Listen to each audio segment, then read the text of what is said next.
Stalking. Let's define it. I like this definition from the Paladin National Stalking Advocacy Service, which reads, stalking is a pattern of repeat and persistent unwanted behavior that is intrusive and engenders fear. It is when one person becomes fixated or obsessed with another and the attention is unwanted. Threats may not actually be made, but victims may feel scared.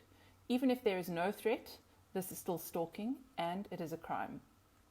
So some issues to select out of there is that this is a persistent pattern of behavior on behalf of the perpetrator.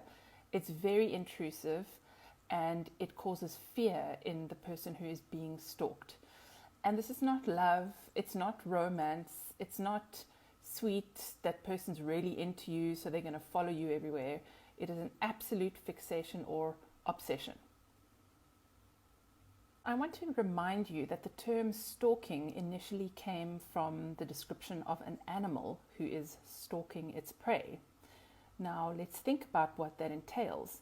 The animal is following the prey around, they're trying not to be seen or heard or smelled, and their intention is very clear. They're not stalking because they want to have a chat.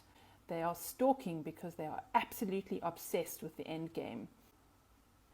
And the end game when an animal is stalking is that they want to catch and eat their prey. Now, when humans stalk other humans, the outcome is often similar. There is a very high association between stalking behavior from a perpetrator and the eventual murder of the victim of stalking. In fact, some experts on IPV refer to stalking as murder in slow motion. So stalking is often romanticized in the media and in popular culture, but it is absolutely terrifying to experience and it can be completely deadly.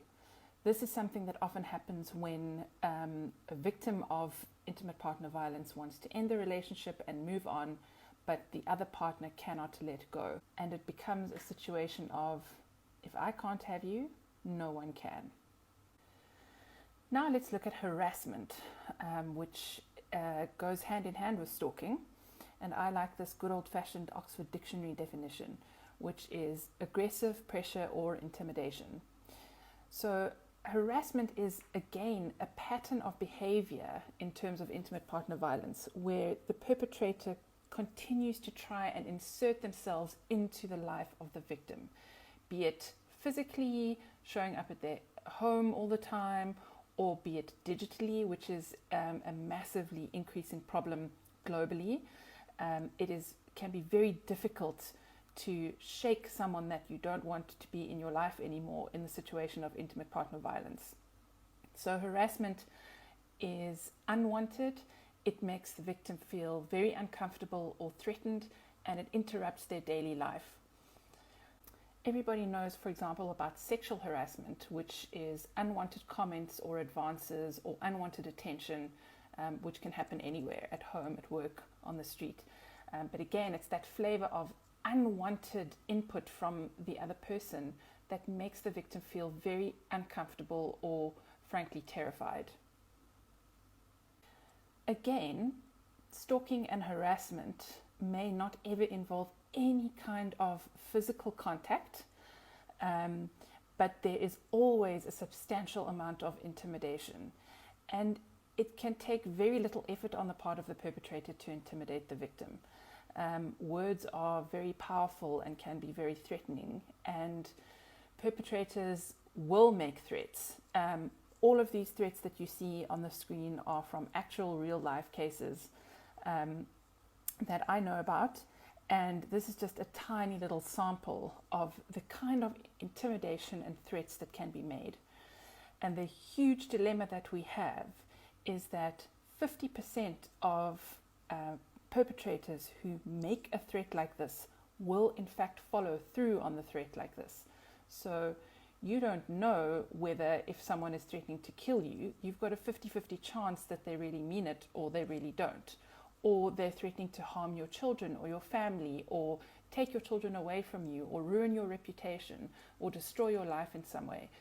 There's a 50% chance that they will follow through and do that. And so this kind of intimidation is, again, a very potent means of control of the victim. And it can culminate in the perpetrator taking action. So these threats and these behaviors of stalking and harassment can end up being fatal to the victim. And there need not ever have been any physical violence before that point. A homicide could be the first physical act that somebody makes, and everybody thinks that it has come completely out of the blue.